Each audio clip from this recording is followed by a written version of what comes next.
भाजपचे उमेदवार पियुष गोयल यांनी उमेदवारी अर्ज दाखल केलाय। यावेळी त्यांच्यासोबत मुख्यमंत्री एकनाथ शिंदे आणि मुंबई भाजपचे अध्यक्ष आशिष शेलार उपस्थित होते। यावेळी झी24 तासशी बोलताना त्यांनी विजयाचा विश्वास व्यक्त केला।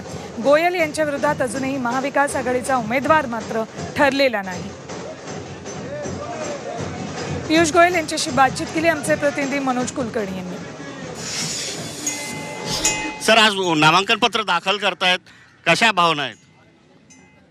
प्रधानमंत्री नरेंद्र मोदी जी ने जो मुझे देश की जनता का सेवा करने के लिए 10 वर्ष मौका दिया, मैंने उस जिम्मेदारी को पूरी ईमानदारी से और पूरे देश हित और जनहित के लिए पूरी तरीके से अपने आप को समर्पित करके जो काम किया है, उसी को शायद देखते प्रधानमंत्री मोदी जी ने मुझे अब उत्तर मुंबई में एक मौका दिया है चुनाव लड़ने का।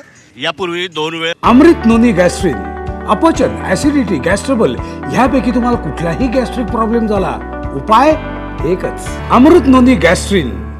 राज्यसभेवर होता, परंतु पहिल्यांदाच तुम्ही लोकसभा निवडणूक लढवताय, कशा प्रकारचा सामना होत आहे? महाविकास आघाडीकडनं अजूनही उमेदवार ठरला नाही। 40 वर्षापर्यंत आम्ही चुनाव लढतायत, पण कॅन्डिडेट आम्ही नको, दुसरा माणूस महिला होता। आता मला संधी मिली आहे, माझा पूरा विश्वास आहे की आम्ही देशाची आणि जनताची सेवा करणार, सोबत दिन रात एक करून काम करणार। व्हिडिओ जर्नलिस्ट प्रमोद गरुड, मनोज कुलकर्णी, झी24 तास, मुंबई।